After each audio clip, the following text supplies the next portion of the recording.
여러분 안녕하십니까? 지난해 10월 태풍 콩레이가 왔을 때 울진 한울원전에 방사선 백색 비상이 발령됐습니다. 뒤늦게 시스템 오류로 밝혀졌는데 원안위 조사 결과 원전 방제 체계 곳곳에 구멍이 뚫린 사실이 확인됐습니다. 장미쁨 기자가 보도합니다. 태풍 콩레이가 한반도를 관통한 지난해 10월, 울진 한울원전에서는 강한 바람으로 원전 안전에 이상이 생겼다는 방사선 비상이 발령됐습니다. 하지만 이 백색 비상은 시스템 오류로 잘못 울린 경보였습니다.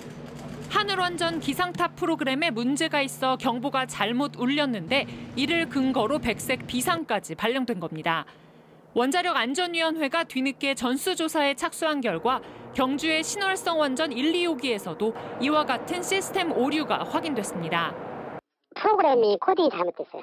그래서 그걸 다 찾아냈고 또 저쪽 신월성 1, 2호기도 똑같은 오류가 저희가 발견을 했어요. 그래서 시스템 다 수정했습니다. 게다가 경보 발령 당시 유관기관과의 정보 공유 시스템도 제대로 작동하지 않은 것으로 나타났습니다. 원안위 조사 결과에 따르면 비상 발령 15분 안에 상황이 전파돼야 하지만 원자력안전기술원에는 아예 전달조차 되지 않았고 경북도청에는 61분 만에, 울진군청에는 48분 만에 전달됐습니다. 당시 태풍에 대비해 지자체에도 비상 상황실이 운영되고 있었지만 무용지물이었고 이 사실을 전달받은 지자체 역시 매뉴얼 지침과는 달리 언론 등에 이 사실을 제대로 알리지 않았습니다. 잘못된 경보가 아닌 실제 사고 상황이었다면 지역 주민들의 큰 피해가 벌어졌을 수 있는 대목입니다. 청색, 적색으로 빠르게 사고가 진행이 될 수 있는데 그렇게 되면 경북도청에서 우리 주민들의 어떤 방호 대책을 할 수 있는 시간을 다 상실하게 되는 것이기 때문에 심각한 어떤 방제 실패라고 보여집니다. 원안위는 이번 일을 계기로 비상 발령 시 일괄 문자로 비상 상황을 전파하는 등 정보 공유 시스템을 개선했다고 밝혔습니다. 잘못된 경보 발령을 유발한 시스템 오류가 지금껏 확인되지 않은 것도 문제지만 위급한 경보 발령 상황에서 큰 허점을 보인 지자체의 대응 역시 우려스럽다는 지적입니다. MBC 뉴스 장미쁨입니다. 경북도의회 임시회가 2주 일정으로 오늘 시작돼 SK하이닉스 구미 유치 실패와 대형 국책 사업의 예타 면제 탈락 등 최근 논란인 경북 패싱 현상의 실체를 점검합니다. 도정 질문 첫날인 오늘 박지하 의원은 청년 창업 지원 정책의 실효성에 대해, 박창석 의원은 3대 문화권 사업, 김시환 의원은 통합 신공항 이전 문제에 대해 질의했습니다.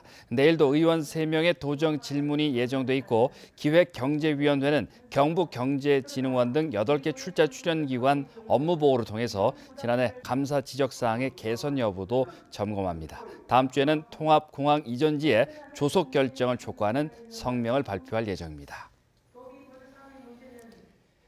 제2회 전국 동시조합장 선거가 내일 실시됩니다. 투표는 내일 오전 7시부터 오후 5시까지 경북도 내 272개 투표소에서 실시되고 24개 개표소에서 개표가 진행되며 도내 24개 조합은 무투표 당선이 확정됐습니다. 한편 검찰은 대구 경북 지역조합장 선거와 관련해 60명을 입건하고 이 가운데 3명을 구속했으며 유형별로는 금품 선거 사범이 47명으로 가장 많습니다. 포항시가 올해 초미세먼지 저감 목표를 전년 대비 12% 낮은 연평균 22마이크로그램으로 설정하고 다양한 대책을 수립해 시행합니다. 우선 미세먼지 다량 배출 사업장인 포스코의 환경투자 추진 상황을 점검하고 철강공단 업체들의 미세먼지 자율점검 이행 사항도 철저히 확인할 계획입니다. 또 포항철강공단 미세먼지 차단 숲과 해도 근린공원 조성에 67억 원을 투자하고 도로변 미세먼지 안심존도 설치합니다. 이 밖에 생활 주변 미세먼지 발생원 490여 곳 가운데 주요 관리 대상을 점검해 CCTV 모니터링을 실시할 방침입니다. 이상으로 MBC 5시 뉴스를 마칩니다. 고맙습니다.